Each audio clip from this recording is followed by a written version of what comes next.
Hello, everyone, and welcome to this Triangles Meditation Group webinar. Today is December 6th, 2021.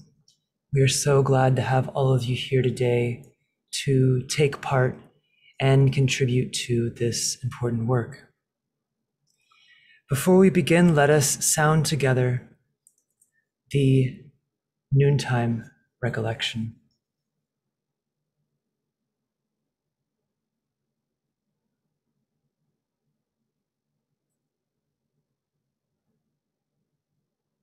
We know, O Lord of life and love, about the need. Touch our hearts anew with love, that we too may love and give.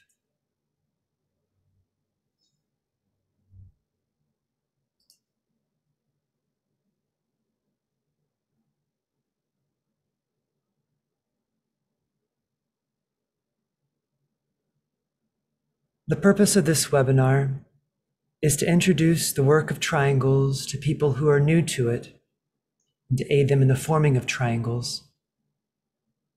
And also it aims to create a platform for those who are already members of triangles to come together each week and to participate in a visualization to aid its work. If you are new to this work, or even if you aren't new to this work, and if you'd like to form a triangle, we invite you to type your name into the chat box, and hopefully we will have two other people who are also interested, and we can form a triangle in that way. As many of us know, triangles is a visualization technique. It uses the power of thought and prayer and aims to uplift and transform human consciousness. The work of triangles is a daily work wherein three people link together, establish lines of lighted, loving communication. They join together in thought and agree to vivify that triangular link every day. This triangle is then visualized and seen within the planetary network of triangles.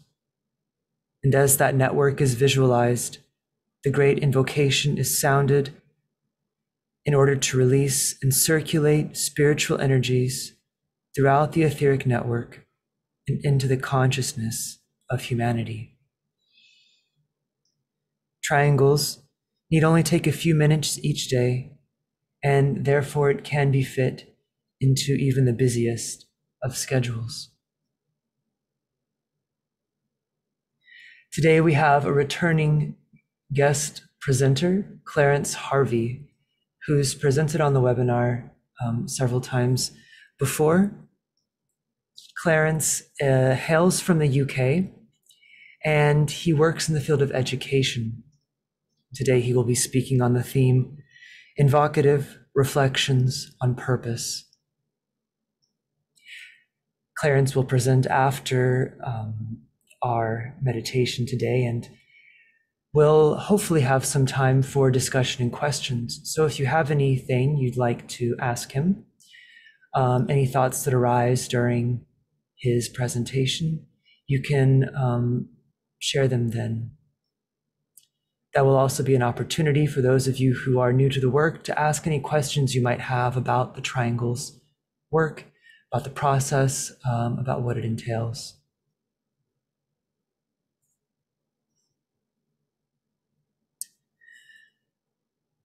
So before we continue, let us just link together in a brief visualization followed by the sounding of the mantra on your screen.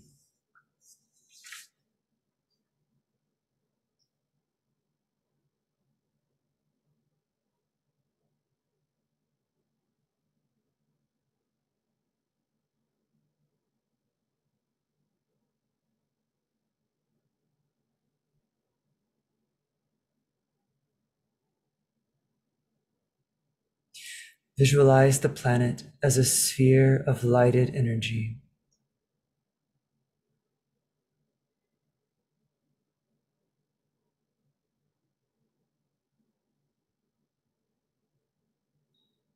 Now visualize within that sphere a triangle of the three primary planetary centers. Shambhala, the planetary head center, the spiritual hierarchy, the planetary heart, and humanity, the planetary throat center.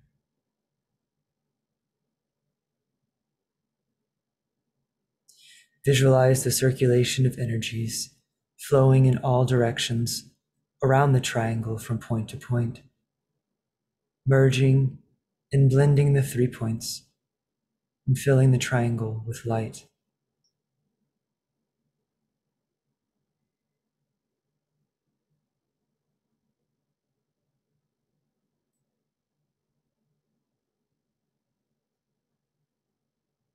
Now superimposed upon that triangle, visualize a 5-pointed star.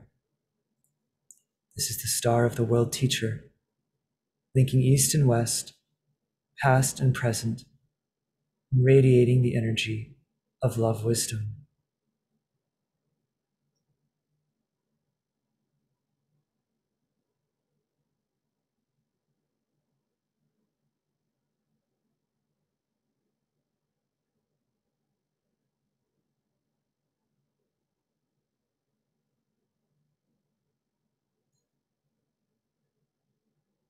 At each point of the star, the sphere of his activity, stands an outpost of his consciousness, the 5 planetary centers.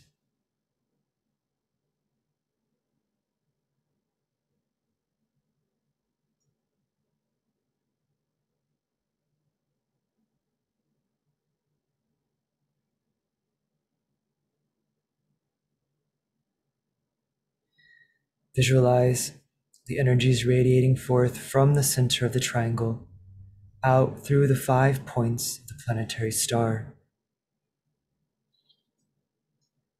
London, Darjeeling, New York, Geneva, Tokyo.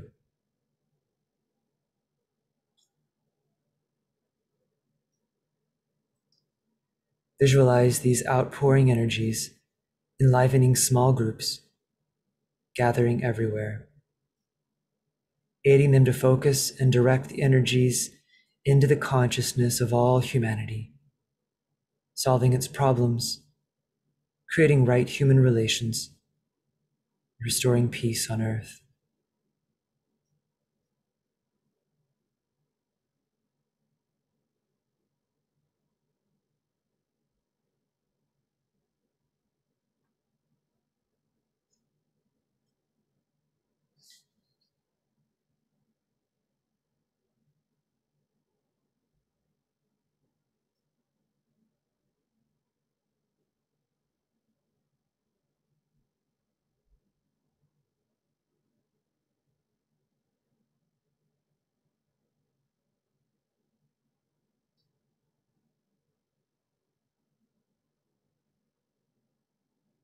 Sound the mantra. Radiance, we are and power. We stand forever with our hands stretched out, linking the heavens and the earth, the inner world of meaning and the subtle world of glamour. We reach into the light and bring it down to meet the need. We reach into the silent place and bring from thence the gift of understanding. Thus with the light we work and turn the darkness into day.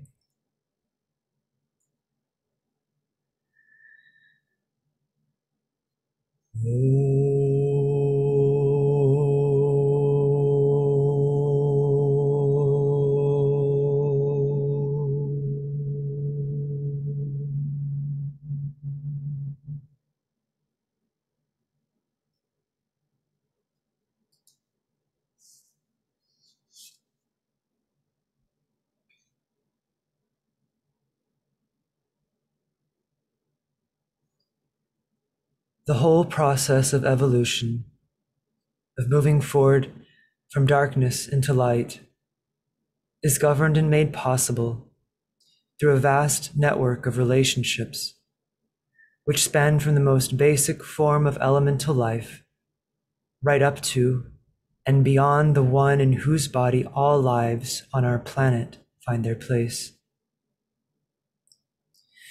This network of graded lives can be organized as a great chain of vertical relationship. The lesser lives call, they reach upwards towards greater light. And in time, when that call is sufficiently focused, the greater life responds. This archetypal process of call and response is called in the esoteric science invocation and evocation. It characterizes all forward movement upon the path of evolution and is foundational to the whole principle of relationship which exists within and all around us. At the heart of every unit of consciousness, no matter how small, exists a center of transcendent life, the hidden Christ or soul, which knows itself to be part and one with the soul of all. The process of awakening this central life and of reaching upwards towards divinity has always been preeminently a group endeavor. In the past, invocation has been carried forward unconsciously by humanity, and this has led to certain mass movements in consciousness, propelling the race forward upon the path of return. Here and there, only rare and exceptional individuals were able to consciously evoke higher spiritual potencies. And this they did through lives of exceptional mental discipline, aspiration, and compassion. The age into which we are now entering is preeminently one of group endeavor. The ability of groups to effect fundamental changes in human consciousness will far outweigh that which can be achieved by one or a few individuals functioning at the center of some such group. Groups, of course, exist in many forms. Even each triangle formed within our planetary network is in one sense a group. There are also ashramic groups, which are formed to carry out the work of hierarchy. There are groups coordinated on the physical plane who work, for good or ill, within the world of human living. And there are groups that work more subjectively, such as the Triangles Network. And there is, of course, also the larger group, humanity. The Triangles Network, as well as many other networks, of course, many other service activities going forth throughout the world, these all form part of the invocative appeal of humanity, which is today being made by all these groups simultaneously.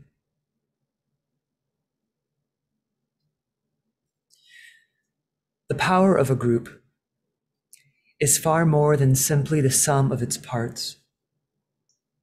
Esoterically, a group is a unit of life, and it is kept into coherence by the group will and by the purpose which that group seeks to work out. While there are certain groups that work out their purpose entirely within the world of form, many of these groups do great work, other groups seek to mediate divine energies into expression, and so must become consciously invocative. But how, might we ask, does a group become invocative? The group life must be aligned and coordinated, first of all 3 levels of the phenomenal world. Group relations among individuals must be characterized by non-criticism, by a willingness to allow each member to serve in the way he or she finds appropriate. The members of such a group must be united in their commitment to service on the physical plane and in the daily life. The emotional body must be controlled by the mind so that it can more perfectly embody the quality of love.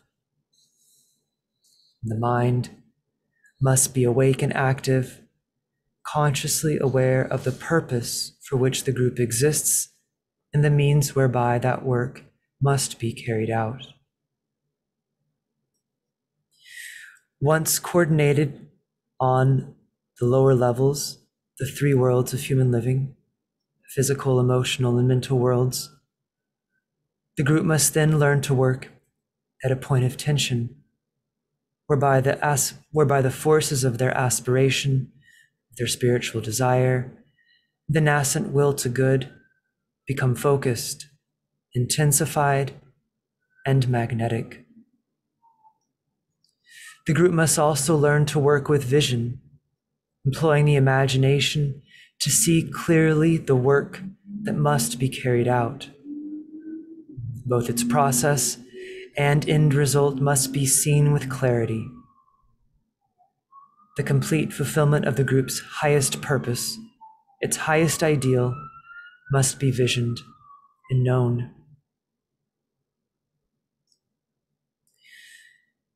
And most importantly, the group must learn to consciously utilize the will and thus work with power. This is perhaps the most difficult step of all. This will with which the group seeks to work is not the will of any one individual, and it's not even the will of the group. To truly work with the will aspect requires contact with the will of that greater life whose purpose the group seeks to bring one small step closer to consummation. This is achieved through a true understanding of sacrifice and the ability to establish a higher alignment through meditation.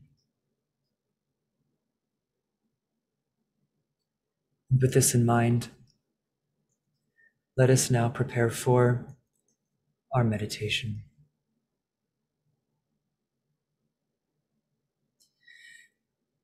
We link in thought as a soul, as a point of love and light with all those people throughout the world who are working with this Triangles meditation group.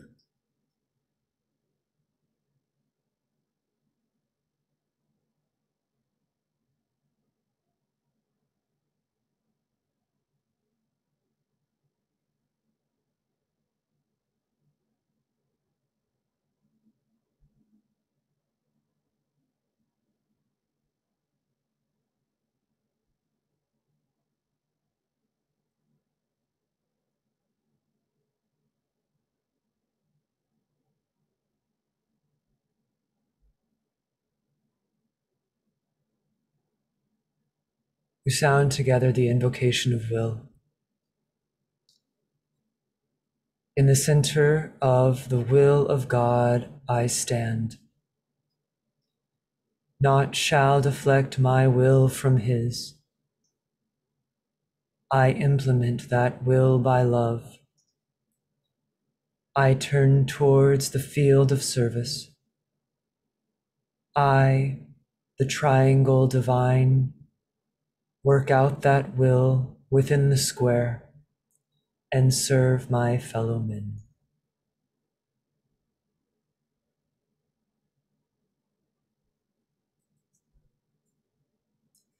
Using the creative imagination, link with two other points of light to create a triangle of light.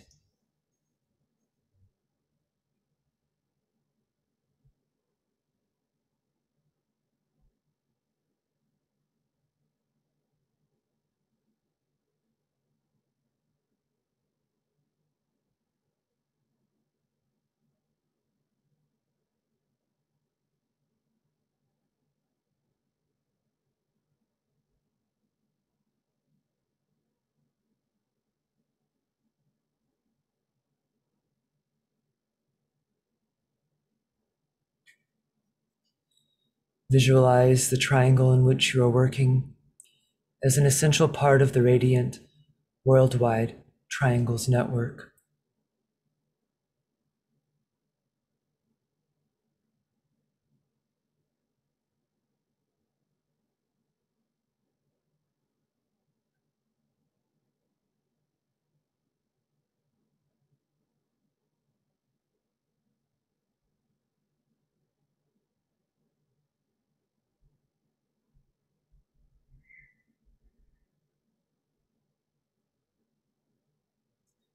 Hold the consciousness immersed within the light of the group soul, the heart of love which underlies and infuses the network.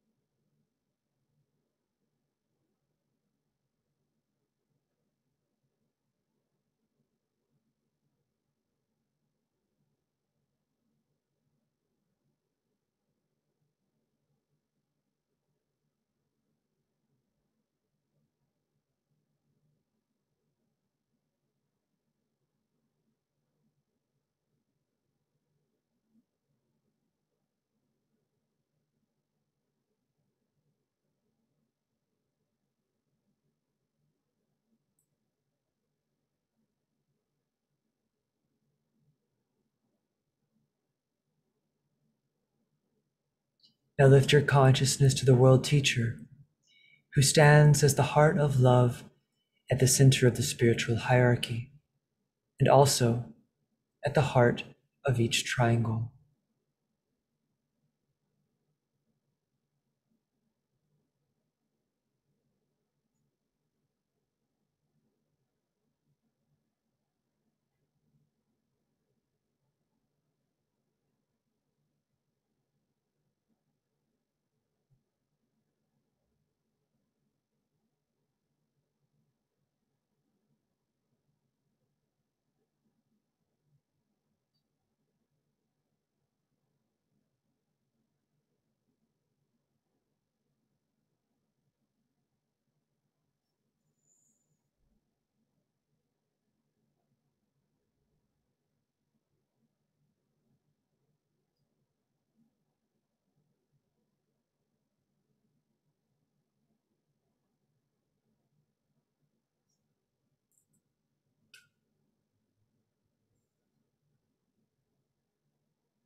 Visualize the energies of love, light, and goodwill circulating in and around the triangle's network.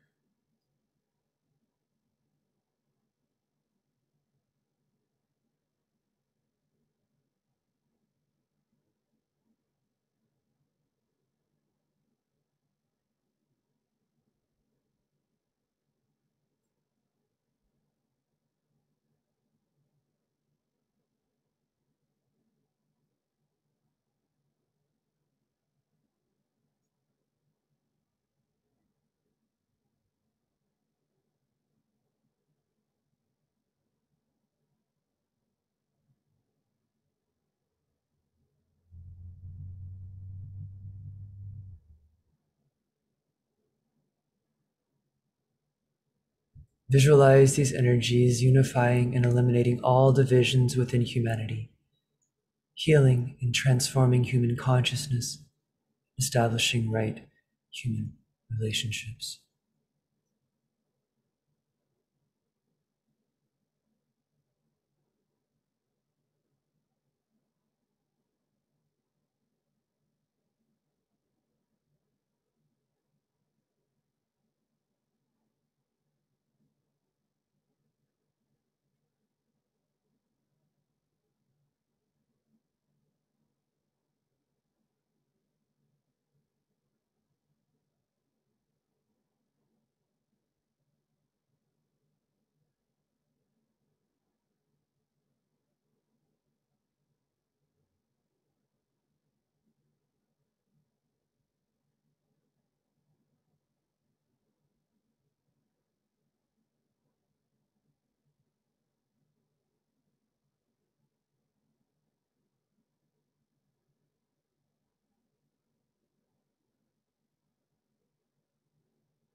Sound together the mantra of unification.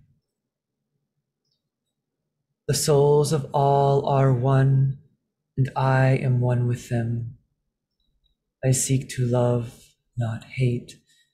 I seek to serve and not exact due service. I seek to heal, not hurt. Let pain bring due reward of light and love. Let the soul control the outer form and life and all events, and bring to light the love that underlies the happenings of the time. Let vision come and insight. Let the future stand revealed. Let inner union demonstrate and outer cleavages be gone. Let love prevail. Let all people love. Visualize the whole planet alight with triangles.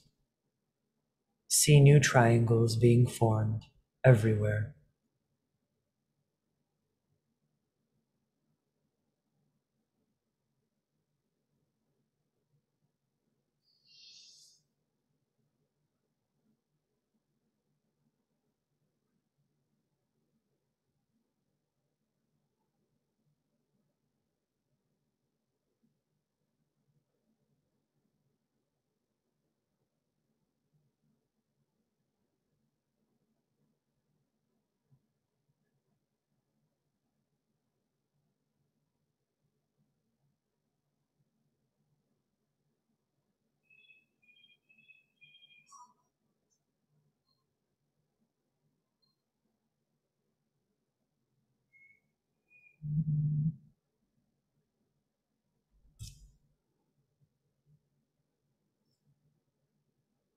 Sound together the great invocation,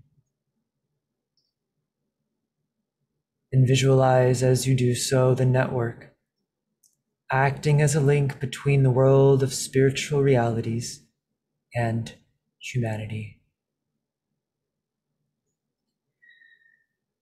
From the point of light within the mind of God, let light stream forth into human minds. Let light descend on earth. From the point of love within the heart of God, let love stream forth into human hearts. May the coming one return to earth.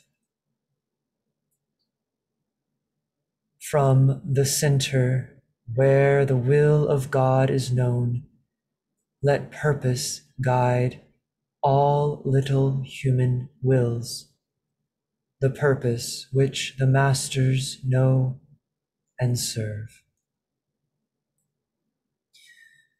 From the center which we call the human race, Let the plan of love and light work out, and may it seal the door where evil dwells.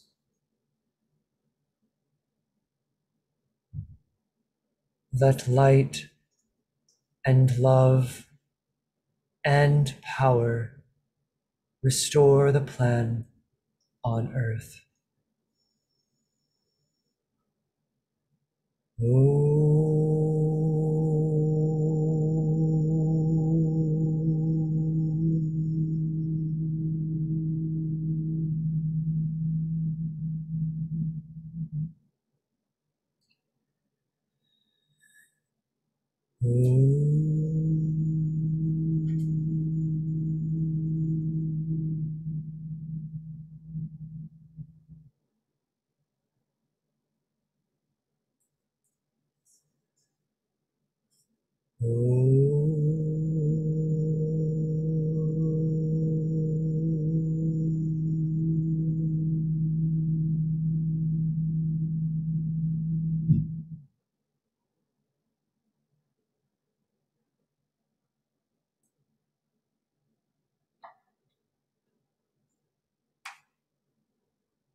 Thank you, everyone. So now I'd like to invite Clarence to unmute yourself. And I know he has a very wonderful presentation planned for us. And Clarence, are you there? Hi, yes, I am. Thank you, Michael. Hi, Clarence. I think, were you also going to share your screen? Yes, I will Okay. in a moment. Thank you very much for inviting me back to share some of these thoughts. Let's just see. Share screen.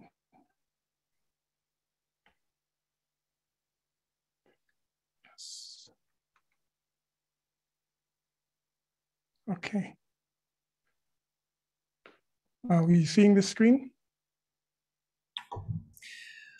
I don't see the screen. Let me try stopping the share. Yeah. And then maybe you can try now and see if it works.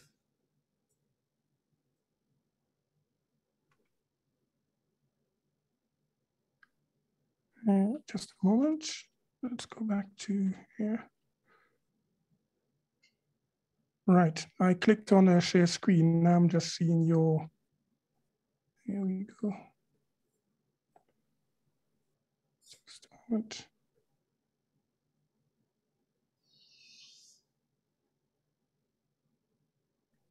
Let's try it again.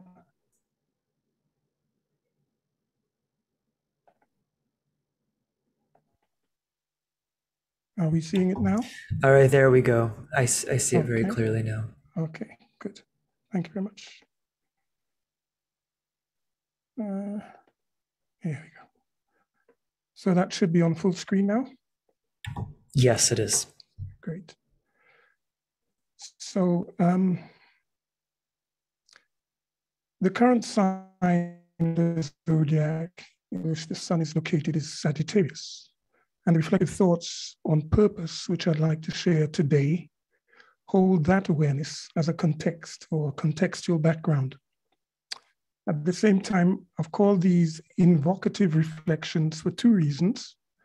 Firstly, because I hope that by us putting our attention together on the question of purpose, our interest can invoke a deepening and strengthening of our understanding and alignment with higher spiritual purpose. And secondly, because I want to draw on the fact that the word purpose, in fact, appears twice in the Great Invocation, hence invocative reflections on purpose. Purpose appears on the 8th line and on the 9th line of the Great Invocation. We read on the 8th line, let purpose guide the little wills of men. And on the following line, the 9th, the purpose which the masters know and serve. These lines can be correlated with the themes, experiences, and opportunities of the 8th sign of the zodiac, which is Scorpio, and the 9th sign, which is Sagittarius. The glyphs or symbols for these signs each carry a barb or arrow-like point. In Scorpio, this barbed point represents the sting of the scorpion. It's one of the interpretations, pointing to a potential type of death which results in self-transformation and in the emergence of the soul as the victorious higher self, which symbolically sings, "Warrior I am, and from the battle I emerge triumphant." There's a suggestion here that this victory of the soul in the affairs of humanity is linked to our ability to be guided by a sense of purpose, which emanates from the highest center of spiritual will on our planet. This highest center is described in the 7th line of the Great Invocation as the center where the will of God is known. Following on these hints contained in the Great Invocation, it would be natural that people who regularly use the invocation, such as those of us who work in triangles, would periodically find themselves considering or reflecting on to what extent our own expression of will in our choices and decisions is guided by higher purpose, and to what extent this purpose supports our desire and efforts to live as soul rather than just as personalities. The Scorpio experience of severe tests, battle, and eventual self-transformational dying of the personality is both an individual experience and a collective experience. It is easy to see the current worldwide challenges, hardships, and suffering as a period in which humanity as a whole is being forced to see everything about itself that is unworthy of its higher soul nature.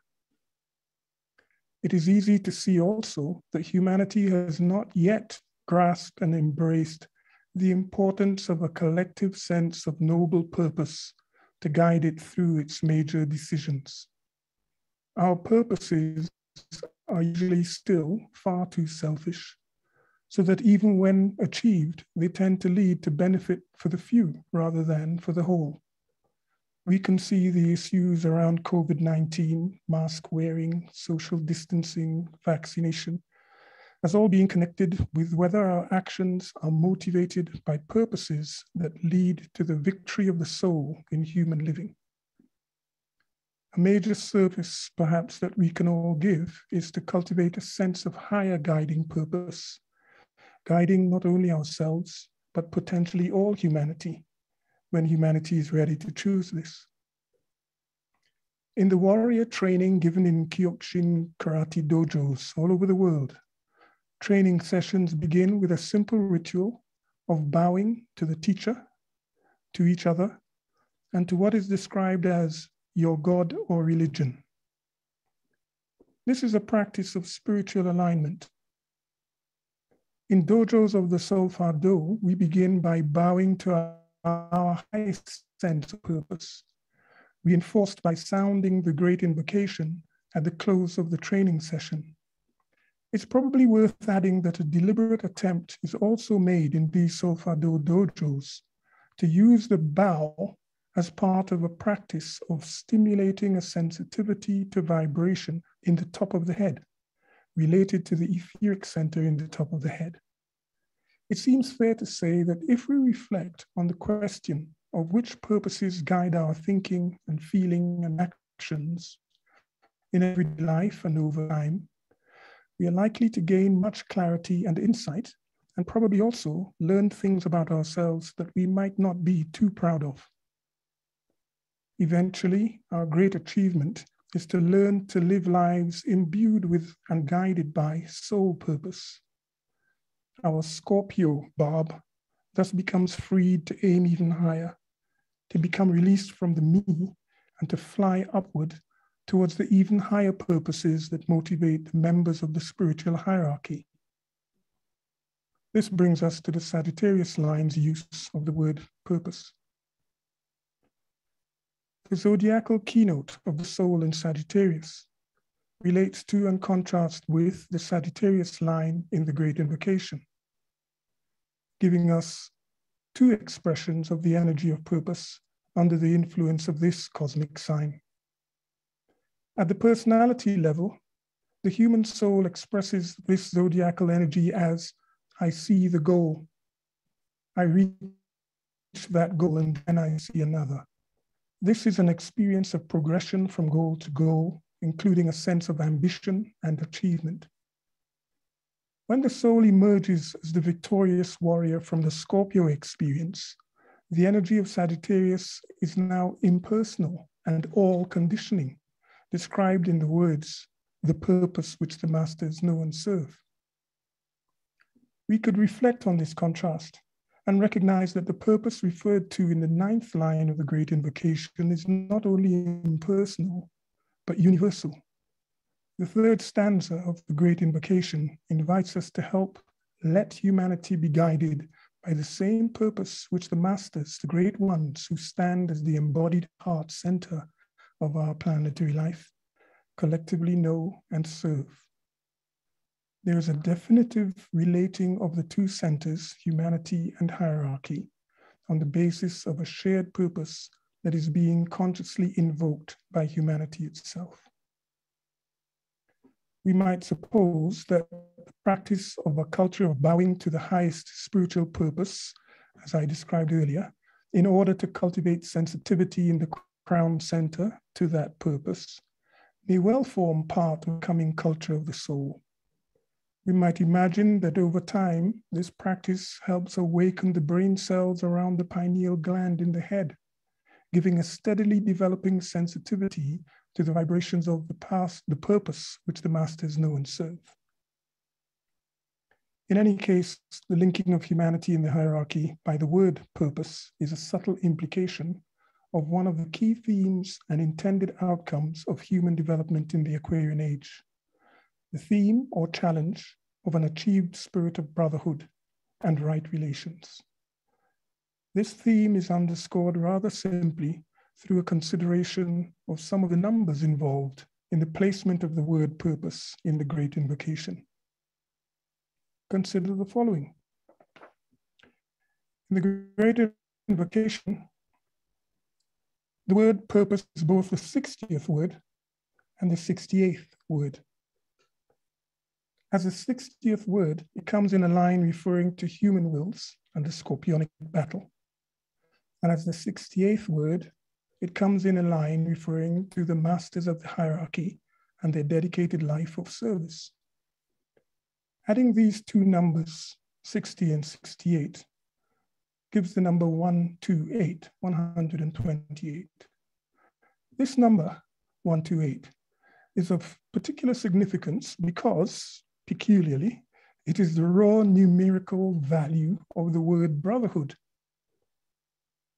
which is the basic keynote that underlies human learning in the Aquarian age. The masters are also known as the elder brothers, and it makes sense that humanity's own development of a right spirit of brotherhood would involve coming into a condition of shared relationship to the purpose which the elder brothers know and serve. Number 128 has also a special significance in music, both philosophically and scientifically. The production of a philosophical frequency of 128 may well be the subtle result of the right linking of humanity, the planetary throat center, with the hierarchy, the planetary heart center. The Great Invocation itself, comprised of 128 syllables, suggests that this right linking of the two centers involves humanity willingly submitting to the guiding influence of the purpose which emanates from the planetary head center. Triangles units may be a wonderful place in which these mysteries can be explored and worked out in a balanced and healing way. I hope some of those thoughts might be provocative in a positive way. Thank you for giving me the time. Thank you, Clarence. It's a wonderful presentation. So if anybody has any comments or any questions for Clarence, or even questions about the triangle's work in general, now is the time for you to either type that comment or question in the chat box, or to raise your hand and share audibly. You can raise your hand by clicking on your reactions icon on your Zoom toolbar.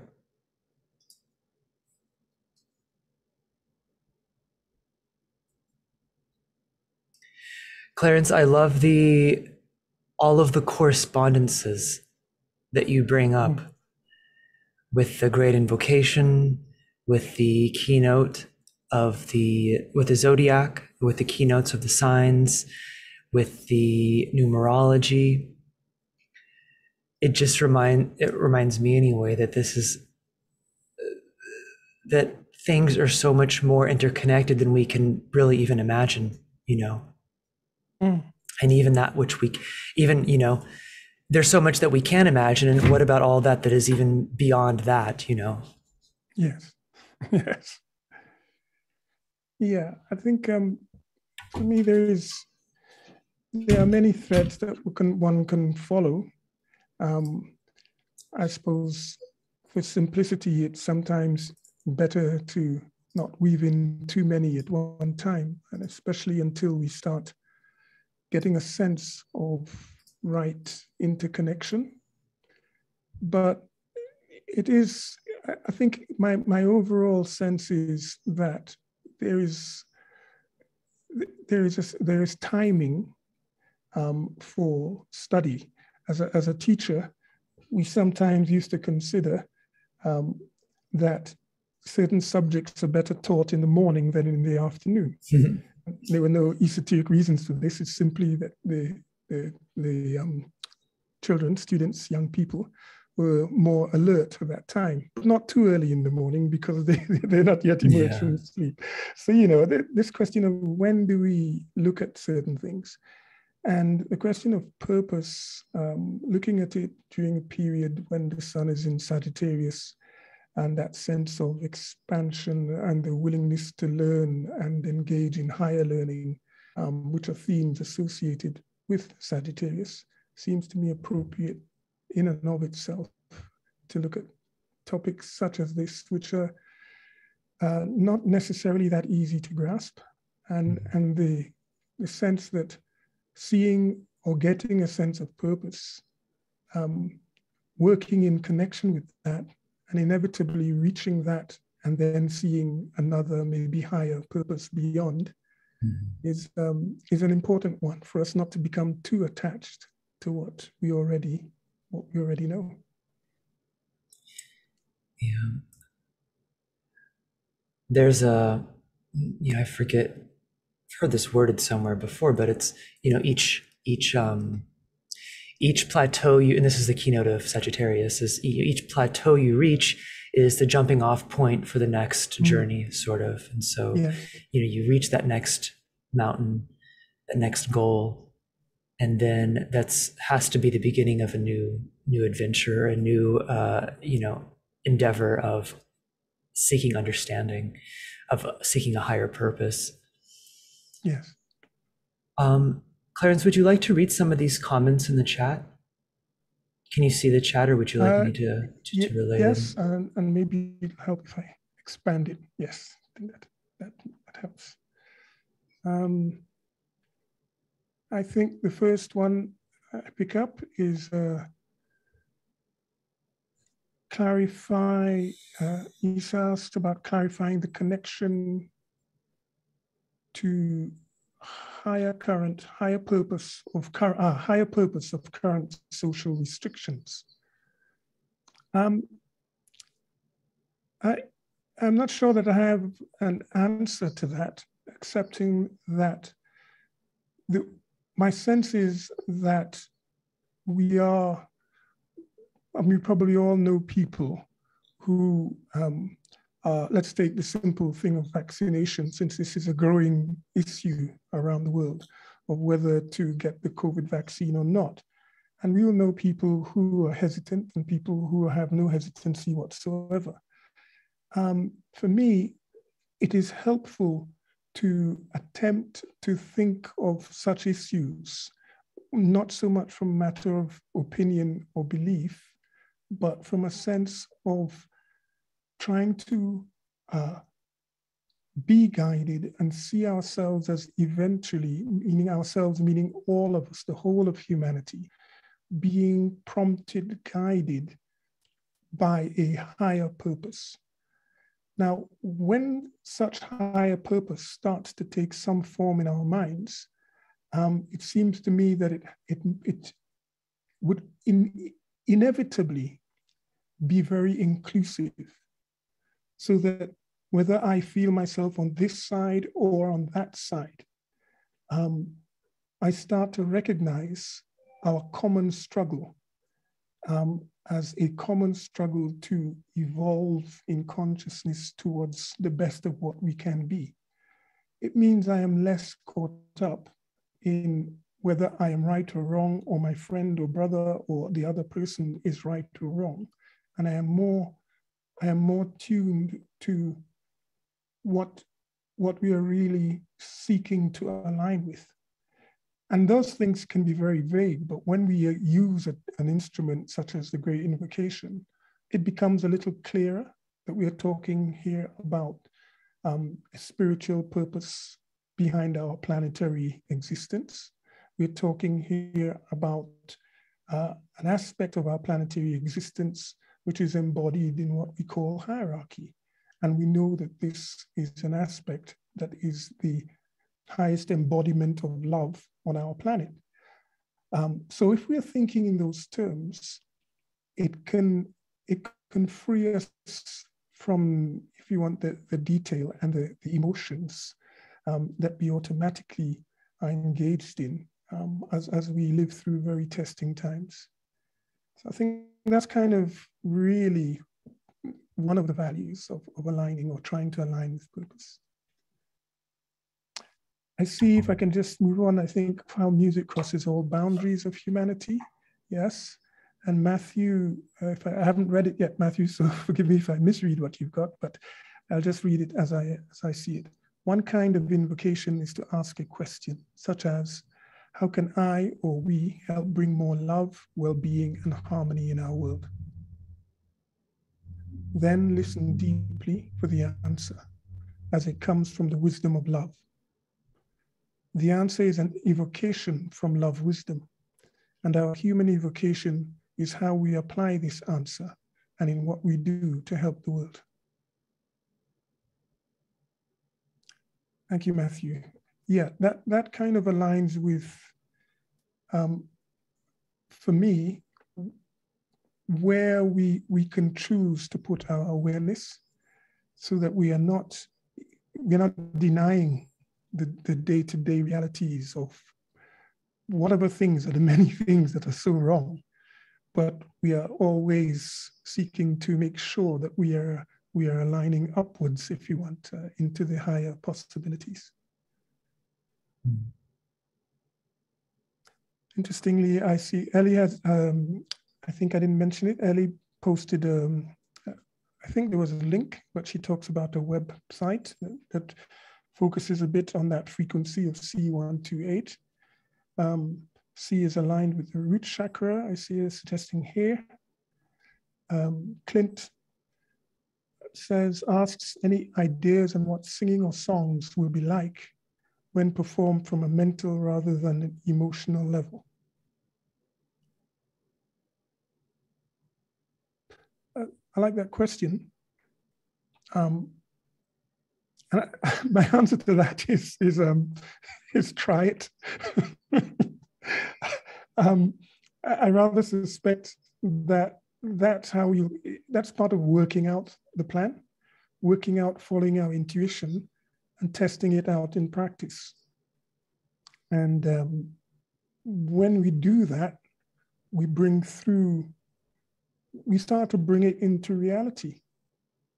So I think there are examples already out there of singing and songing, I sometimes like to call it, performed from mental rather than emotional levels. I think the chanting of the Om is one of the opportunities that people have for that as well. Yeah, so thank you for that question, Clint. I think the notes from this presentation have been shared earlier. I think Kathy shared those. If I can jump to Helen, she says, thank you, Clarence, for your presentation, the meaningful linking of the components and corresponding units that underlies purpose and service. In the example that begins the presentation, you spoke of the pandemic effects and the call of mask wearing, distancing, and vaccinations. In Australia, the percentage of vaccination is high when compared to other countries. And whilst the motivations for individuals and groups of individuals varies, when I read through different groups of indifference and calls for freedom of rights, I endeavor to understand where these calls are sourced from. At the end of this consideration, I ask a simple question to myself for clarity, and that is, whom does it serve? This brings me to a point of bringing forth of underlying purpose and finding unity to serve the greater good. Thank you again for the sense of unity that your presentation brings to light in this regard, and how a line of least resistance to what serves the greater good simplifies how we consider the motivating purpose. Thank you for that contribution, Helen.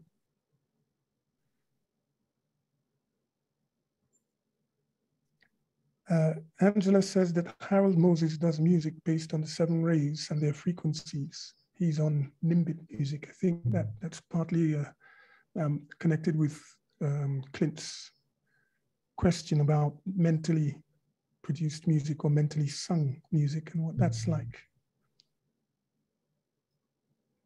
Yeah. Oh, I missed, Ellie did say one thing this pandemic is doing is making us aware that every member of humanity can be affected, and therefore every member of the human family deserves access to the tools for prevention. If any one population does not have access to those tools, whether they choose to use them or not, all humans remain at risk. Yeah, I like that you start with one thing this pandemic is doing, because yes, there are many things, many effects, and hence my reference to, it's easy to look at this and say, it looks like the whole of humanity is being tested, not by somebody or someone, but just by maybe the conditions we have ourselves produced. Tested of where is our consciousness, where is our heart, where is our awareness of each other, and what's the quality of that awareness? Is it those people over there? Is it us? And that's it being an exclusive us. Where is this?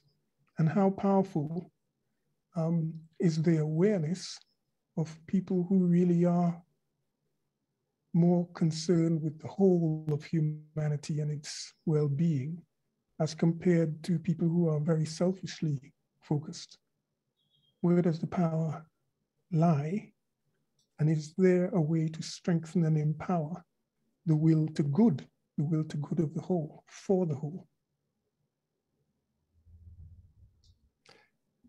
Maybe I can just end with looking at that question from Bio. He says, thank you so much, Clarence. Can you explain briefly how or what you see as a difference between will and purpose? Well, clearly they're connected. And for those who have done some study of the rays, they're both aspects or features of the first ray, the ray of will and power and purpose. And in the Great Invocation, we see that purpose and will are connected and linked, but they don't seem to be identical. At the center where the will of God is known and therefore held consciously, from that center, the invocation is for purpose to guide our little human wills, so the wills of humanity, in all the diversity of direction of those wills. It seems that purpose gives direction to the will, and that there may be more to it than that, but that could be a way of approaching that question. Thank you so much, Michael. I probably should close there. No, thank you, Clarence. That was excellent. Thank you so much. There is just one brief question here I'd like to address before we close from Aura Mission. They ask, how many minutes should we do the triangles meditation every day? The triangles meditation doesn't need to take any more than just a few minutes. All you need to do is visualize your triangle, your partners that you've agreed to already form a triangle with. Visualize that triangle within the network of triangles and sound the great invocation. And if you'd like more information, you can go to www.triangles.org and you can write to us at the contact that you'll find there. All right, so thank you again, Clarence, for another wonderful presentation. We will just close with a brief moment of silence to link up with the Triangles Network.